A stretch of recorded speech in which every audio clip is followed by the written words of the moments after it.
Suggestion এসে Q. তোমরা দেখো এই কোশ্চেনটি 15তে এসেছিল। প্রতিটা কোশ্চেন তোমরা দেখবে এসি কিউ ফাইনাল পরীক্ষায় তোমাদের সালের কোশ্চেনগুলোই বেশিরভাগ কিন্তু আসবেই। সেরকম এই কোশ্চেনটি যে তুলে ধরছি, এই সাজেশনটি প্রতিটা কোশ্চেন কিন্তু পরীক্ষায় কোনো না কোনো বছর এসেছিল। খুবই গুরুত্বপূর্ণ এই সাজেশনটি। মাত্র তোমাদের সামনে আজকে 16টি এসি কিউ তুলে ধরছি উত্তর সহকারে। তোমরা দেখবে এর মধ্যেই এখান থেকেই 100% বেশিরভাগ প্রশ্ন কিন্তু এখানে এসি কিউ কমন পাবেই, একবারে গ্যারেন্টি। তোমরা লিখে নিতে পারো। তাহলে এখানে প্রথম এসি কিউ কোশ্চেনটি, স্পিয়ারম্যানের ট্রেডার সমীকরণটি লেখো। তাহলে উত্তরটি তোমরা লিখবে আর ছোট করে সবগুলাই কিন্তু আর এপি গুণ আর বি কিউ মাইনাস আর এ কিউ গুণ আর বিপি ইকুয়াল টু 0। এটা কি স্পিয়ারম্যানের ট্রেডার সমীকরণটি লেখো। এটা লিখলেই 1-এ 1। ওকে, এই কোশ্চেনটি কিন্তু 2015তে এসেছিল। তারপরে কোশ্চিন, দ্বি উপাদান তত্ত্বের অপর নাম কি? এই কোশ্চিনটিও ভেরি ভেরি ইম্পর্ট্যান্ট। তাহলে উত্তরটি লিখবে তোমরা ইলেকট্রিক থিওরি। ওকে, গুরুত্বপূর্ণ একবারে। দলগত উপাদান তত্ত্বের প্রবক্তা কে? তাহলে উত্তরটি তোমরা লিখবে থার্স্টন। ওকে, দ্বি উপাদান তত্ত্বের প্রবক্তা কে? তাহলে উত্তরটি লিখবে তোমরা স্পিয়ারম্যান। পরিণমন বলতে কি বোঝো? এই কোশ্চেনটি খুবই গুরুত্বপূর্ণ। তাহলে উত্তরটি তোমরা লিখবে পরিণমন হলো এমন এক জৈবিক প্রক্রিয়া যার মাধ্যমে জন্মগত সম্ভাবনাগুলি স্বতঃস্ফূর্ত বিকাশের মধ্য দিয়ে ব্যক্তির আচরণের গুণগত এবং পরিমাণগত উভয় ধরনের পরিবর্তন হয়, তাকেই পরিণমন বলে। খুবই গুরুত্বপূর্ণ, একবার 100% কমন।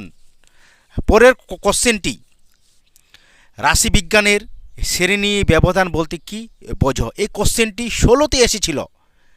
তার মানে এই কোশ্চেনটি তোমাদের ফাইনালে আসতে পারে 2025 সালে।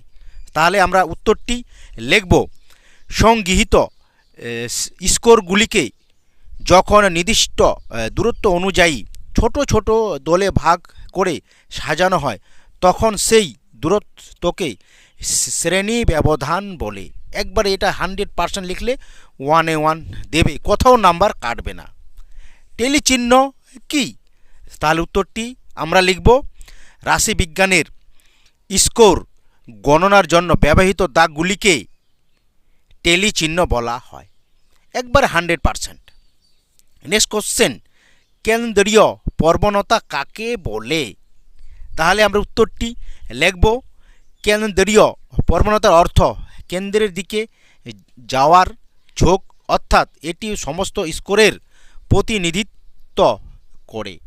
একগুচ্ছ স্কোরে পৃথক মানের স্কোর থাকলেও তাদের ভর কেন্দ্রে যাওয়ার একটি প্রবণতা থাকে, তাকেই কেন্দ্রীয় প্রবণতা বলে।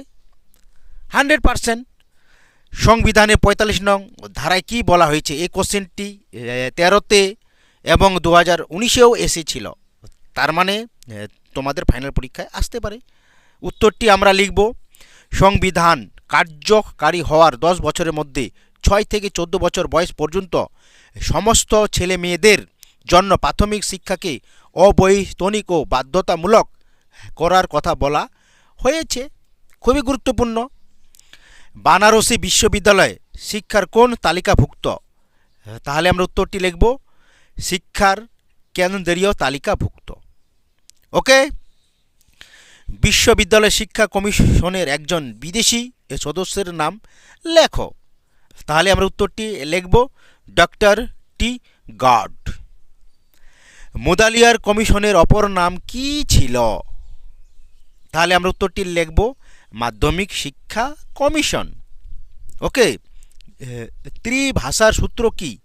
এবার উত্তরটি আমরা লিখব এ দিয়ে মাতৃভাষা বা আঞ্চলিক ভাষা, বি দিয়ে রাষ্ট্রভাষা, সি দিয়ে বিদেশি ভাষা বা ইংরেজি ভাষা। কেমন? কমন স্কুল কাকে বলে? খুবই গুরুত্বপূর্ণ, এটা কিন্তু পরীক্ষায় আসে। তার মানে আমরা উত্তরটি আমরা লিখব যে বিদ্যালয়ে জাতি, ধর্ম, বর্ণ, সামাজিক ও অর্থনৈতিক অবস্থা নির্বিশেষে সকলের অধ্যয়ন করতে পারে তাকে কমন স্কুল বলে। খুবই গুরুত্বপূর্ণ। এআইসিটি এর পুরো কথাটি কি? এই কোশ্চেনটি 2016-তে এসেছিল, তার মানে ফাইনালও আসতে পারে, পড়তেই হবে 100%। তাহলে উত্তরটি আমরা লিখব all India council of technical education. Okay, শিক্ষাক্ষেত্রে অপচয় বলতে কি বোঝো? এই কোশ্চেনটি 2015-তে এসেছিল। তাহলে আমরা উত্তরটি লিখব প্রাথমিক শিক্ষা শেষ হওয়ার আগেই বিদ্যালয় ত্যাগ করে বা পড়াশোনা ছেড়ে দেওয়াই হলো শিক্ষাক্ষেত্রে অপচয়। ওকে, আইসিডিএস এর পুরো নাম কি? এটি কিন্তু 2017-তে এসেছিল, তার মানে তোমাদেরও পরীক্ষায় আসবে। তাহলে উত্তরটি আমরা লিখব ইন্টারগ্রেট চাইল্ড ডেভেলপমেন্ট স্কিম।